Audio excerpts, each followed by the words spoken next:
Hello বন্ধুরা, আমি শম্পা। আমার এই ছোট্ট চ্যানেলে তোমাদের সবাইকে জানাই অনেক অনেক শুভেচ্ছা আর ভালোবাসা। আমার কিন্তু প্রায় প্রতিটা দিনই মোটামুটি বেশ ব্যস্ততার মধ্যে কাটে, আর সেই ব্যস্ততম একটা দিন তোমাদের সাথে ভাগ করে নিতে চলে এলাম। প্রায় দিনই জানো তো, আমার এই যে চান পুজো এগুলো হয়ে গেলে হৃদ ঘুম থেকে ওঠে।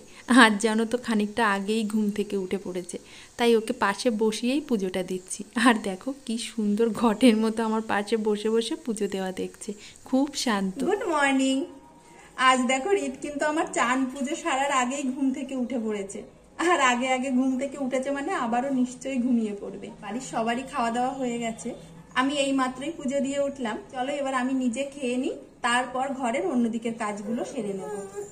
আর দেখা যাক, উনি তো এখন উঠে বসে আছেন, কখন আবার ঘুম আসে তখন আবার ওকে ঘুম পাড়িয়ে দেবো। Tata tata tata tata. আমার মা সব সময়ই বলে, যত কাজই থাক আগে খেয়ে নিবি, পেটটাকে আগে শান্ত করবি, তারপরে সব কাজ করবি। তবে জানো তো, আমি একদমই উল্টো। আমি শান্তিতে না খেতে পারি না যদি কোনো কাজ থাকে। তাই যতটা সম্ভব কাজ গুছিয়ে নিয়ে চেষ্টা করি খাওয়ার, যাতে খাওয়ার সময় মাথায় কোনো চিন্তা না থাকে।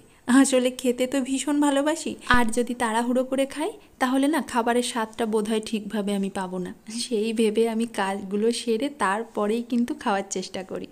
তারপর দেখো ঘরের কাজগুলো একটু সেরে নিচ্ছিলাম, কারণ হৃদ তখন ঘুমিয়ে পড়েছিল। ঘরে যদি ছোট বাচ্চা থাকে আর সেই বাচ্চা যখনই ঘুমিয়ে পড়ে, প্রত্যেকটা মার পায়ে 2 থেকে 4টে চাকা লেগে যায়, যাতে তাড়াতাড়ি সব কাজগুলো সেরে নেওয়া যেতে পারে। আবার তো সে উঠলে তাকে অনেকটা সময় দিতে হবে, সেই ভেবেই ঝটপট কাজ সেরে নেওয়া। আর এই দেখো, এই খেলনার ঝুড়িটা আমি যে দিন ভরে কতবার গোছাই।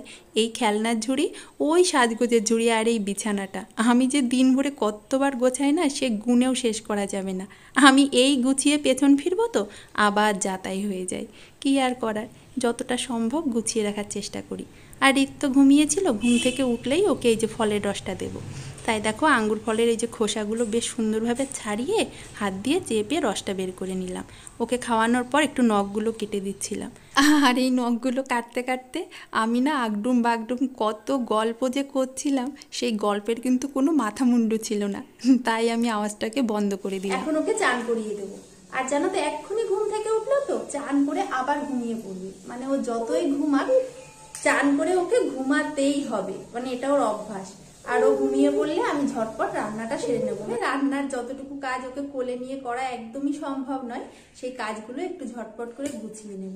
চলো ওকে চানটা করিয়ে দিই, তারপর রান্নাঘরে গিয়ে তোমাদের সাথে আবার দেখা করছি। আর তখনই না হয় বলবো আজ কি রান্না করছি। টাটা। আমি আগেও তোমাদের একটা ভিডিওতে বলেছিলাম, আমার যত নিরামিষ রান্না শেখা এই বাড়িতে এসে। আর এই বাড়ির মানুষগুলো না নিরামিষ খেতে ভীষণ ভালোবাসে, তাই বেশিরভাগ নিরামিষ রান্নাগুলো কিন্তু আমার এ বাড়িতে এসেই শেখা। আজ করব ডাল, মটরের ডাল, লাউ দিয়ে মটরের ডাল।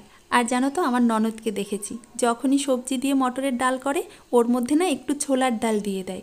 আর মটরের ডালটা তো বেশ সেদ্ধ হয়ে যায়, ছোলার ডালটা একটু গোটা গোটা থাকে। খাওয়ার সময় ছোলার ডালটা দাঁতে পড়লে বেশ ভালো লাগে। আর ওখান থেকেই আমার শেখা। তারপর থেকে আমিও যখনই এই যে মটরের ডালটা করি, ওর মধ্যে একটু ছোলার ডাল দিয়ে দিই। আর এই যে চিনতে পারলে বেগুনগুলো, সেই বাবার বাড়ি থেকে এনেছিলাম, তার সাথে পুঁইয়ের ফলটা। আজের গতি হলো, তবে এখনও শেষ হয়নি, খানিকটা আছে।